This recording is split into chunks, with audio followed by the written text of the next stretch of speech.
year we spoke about creativity, and I know that you authored a book about creativity. And what was the main focus of the book that you wrote last year? I co-authored a book called Creativity Cycling, which was really, it was looking at the creative problem-solving process for organizations. So it was a kind of guide for leaders, managers who wanted to introduce a creative problem-solving approach. So when they had problems, instead of maybe going down the normal route, then they could use the more creative route to look at that and resolve the problem. So it was really looking at that. Right. Yeah. Well, this year I want to focus a bit more on something. You know, last year I interviewed 80 people and we all talked about slightly different themes in each of those conversations. And so one of the things that we didn't really talk about very much was the relationship between age and creativity. There is some research to show that people are more creative, that it goes in stages. You know, there will be a stage in our lives where we're highly creative and then it kind of tailors off. We find very few people produce their most creative works towards the end of their lives. What's your opinion on that? What have you noticed in your own experience? Okay, it's interesting. It's a very interesting question, and I've been definitely pondering on this one. Personally, I'll speak from my personal experience now. I really had my creativity stubbed out very early on at school, as I think a lot of people did. I remember doing art and coming bottom of the class in art. And that's probably the last time I ever picked up a paintbrush. So if you're looking at sort of creativity as often we think of it as being creativity in the arts, then that was definitely the end of any potential creativity for me. However, I think as I developed my confidence, and I think this is often what happens as young people start to develop their confidence and a bit of and their expertise, I started to introduce more creative ideas into my work environment. So I'd be looking at starting new things, proposing new ideas. So I do recognize that in my 20s and 30s, that definitely started to happen. As for creative pursuits as interests, I really didn't kind of go down that route at all until probably into my 40s and then 50s. And I think that a lot of my cohort are probably very similar. When I look around now and I look at people of a similar age to me, friends, people I know who are retired, semi-retired, many of them are doing very creative things now that they didn't have the opportunity to do before, didn't have the space to do, perhaps didn't have the money to do. So I see people writing poetry, making mosaics, painting, taking photographs, photography.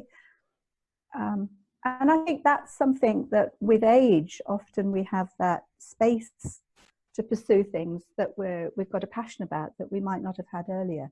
So for me, personally, creativity has shifted from being something that I could introduce at work, but I didn't have the time or the inclination or perhaps the motivation even to pursue it in my leisure time. Right. And when you talk about people who retire and then they start to pursue their hobbies, as it were, that's the difference, isn't it? It's like they are doing the mosaics because it's leisure rather than work. They couldn't earn a living out of those pursuits, like writing their poetry and whatever. So it's as though we spend the largest chunk of our lives.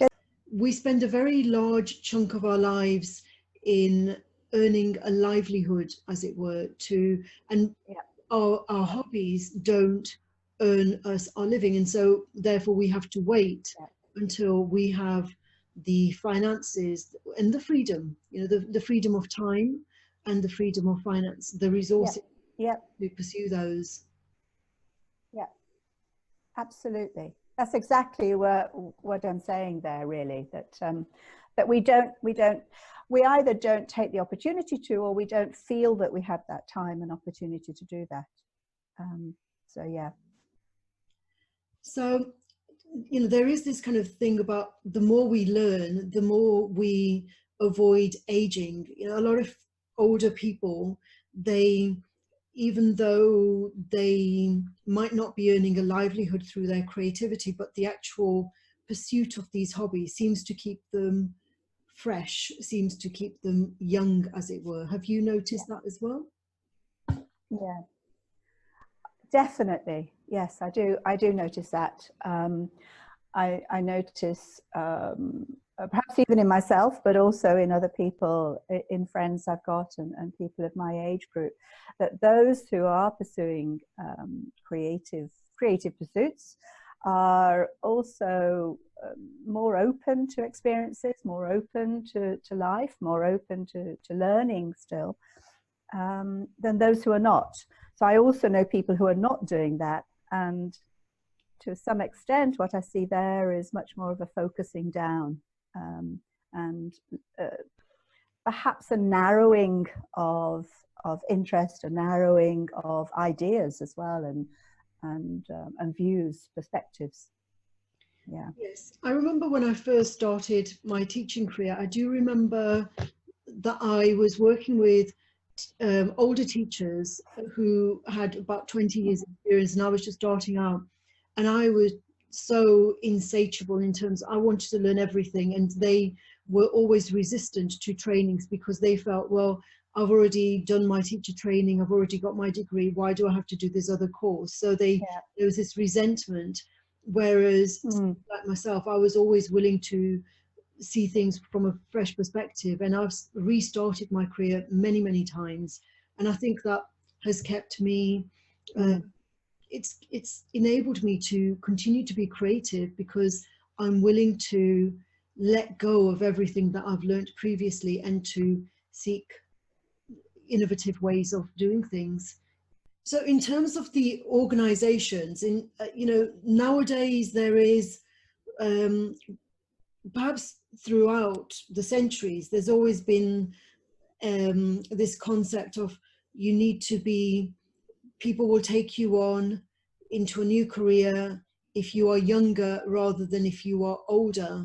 And that continues to be the case. I think it's been the case about, you know, when people are maturer, they people don't want to take a chance on them because they don't know how long they will be with the company, for example. They don't know if they have a future with them. But nowadays, with people being so mobile and being, you know, we don't have jobs for life anymore. Do you think that, you know, where you live in France, do you still experience that kind of concept of like people will take a chance on a young person that they can mold rather than a maturer person that they feel is maybe less easy to mold? I've seen both, but I think in the main, I think there's still this stereotype of the younger person is going to be, their knowledge is more recent, they're able to mold them, they're able to train. I also see a lot of people here leaving their jobs earlier, sort of either redundancy or taking early retirement. And there seems to be a high incidence of people starting their own businesses at that age. So that's interesting as well. That's another way of them exploring their own creativity, is by developing their own business. Or a lot of people become consultants. And I'm seeing that as well. So often it's a time in that sort of what would have been pre-retirement. It's often a time when people have a fresh spurt of interest and energy and pursue new pursuits. So it's not necessarily always hobbies that they're developing. It's often they're developing their own business as well. So I do see that. But I think stereotypically, yes, society hasn't shifted an awful lot in terms of how they regard age. And that's very sad, in my opinion. I think we can learn a lot from young people and older people, and I think we need to be very much more open to what all ages can bring to a situation. Yes, I've noticed that, there's this association that a young person will bring in freshness, whereas an older person may bring in equally as much freshness to the organization. Absolutely. I mean, that's the thing that a lot of people miss, is that if you're coming into an organization, you come in with different experiences from those people who are already there. Mm-hmm. So by taking older people who've had experience somewhere else, you've got that to gain as well. Yes. And I think older people, what we need to do is to keep encouraging people to learn. In France, it hasn't been a society which has believed in lifetime learning. Mm-hmm. That's starting to shift. In England, I think there's been that shift towards lifelong learning for a long time now. Mm-hmm. I was an early student of the Open University, so I'm a real strong supporter, and I was also a tutor of the Open University in later years. And I think that kind of organization that encourages people to restart, to do new study at any age really is so important. There's also a university of the third age, isn't there? Yes, I have somebody a friend who's very involved in that in Cambridge. So yes, I've heard of that. I don't know that's something that's not so prevalent in France, although I think it probably does exist. It's not so prevalent. Mm-hmm. Yes, yeah, because when we go to universities, they try to make space for the mature student. They call them mature students, but I think really everything is geared towards the younger person, whereas it's as though the older people won't have as much to contribute to society. It's almost as though the older person is doing it as a hobby, whereas the younger person is doing it to generate productivity for the country. So they're more invested in, whereas the older person may add to the productivity and the economic enhancement of the country just as much as the younger person. Okay, well, my question was, what else would you like to add about the relationship of creativity and the stages in our life? Ooh, I think we need to really work with encouraging people to be creative at whatever age. We need to work at getting rid of those stereotypes. And the stereotype doesn't have to be from somebody else, it can be from within. And I think that's the big message we need to get across to people, that you can continue being creative at any age. You can learn at any age, and we need to encourage that. Encourage societies, organizations to help to develop that kind of attitude and learning. Yes, I have to admit that even myself, in my 20s and in my 30s, I used to travel a lot. And then I slowed down in my 40s and 50s. I slowed down the traveling because it was almost as though, well, I've seen everywhere that's beautiful. I've seen beautiful countries. There is, the passion for traveling, the excitement about the discomfort, all the obstacles, going through all that stress at airports and whatever. That became more of a hurdle. So I think I slowed down, but this conversation with yourself has reminded me that there's still so much to discover. There's still so much more to explore. And traveling, for me, traveling has always been part of my learning. So although I'm willing to learn, I am less willing to be uncomfortable for my learning. And sometimes we do need to be prepared for the discomfort. Right? I think you're right. I think I love traveling as well. I don't like the discomfort either. And I think, I'm taking opportunities to still learn. I'm going on a photographic workshop in Istanbul in September to develop my photo skills and my creativity in photography. So I think we need to be open to still search out those experiences, to experience different ways of life and and it challenges us to stay open. That's important. Yes. And Yeah. you know, and the fact that you're traveling all the way to Turkey to develop your photography skills, that, you know, again, like if we wanted to be comfortable, you'd probably look for a course that is local, but you don't. You look for a course that is going to Yes. yes. Yeah. Okay. That's true. That's true. Yeah. Is there anything else that you'd like to add, Barbara? I think so. I think we've covered kind of the, if we're talking about aging and creativity, I think those are some of the things we've covered. I do think we just need to work with those stereotypes and the internal voices.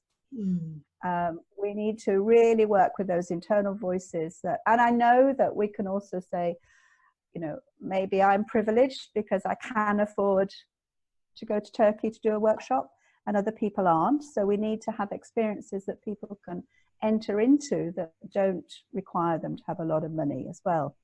I think that's important. Yeah. But yeah, we need to work at encouraging other people as well. That's the other thing I think is important. Yes. Yeah. And using the resources that are available to us, and it could be, in some cases it might be the financial resources, but in other cases it might be the relationship resources. You know, someone might not have the finance, but they might have the relationship. So they might have a relative or a friend who lives in a foreign country that they might want to visit, and that in itself could provide a lot of learning. Okay. Yeah, there's a sort of whole creative idea out there about creativity tourism, isn't there? About matching people up. Well, I suppose this is what companies like Airbnb have done. Airbnb is a creative, you know, it's a worldwide endeavor now, and it started with a small idea where they thought, let's connect people together who don't have the resources to stay in 5-star hotels, for example. Let's give them the opportunity to be able to travel without having to spend money that they don't have.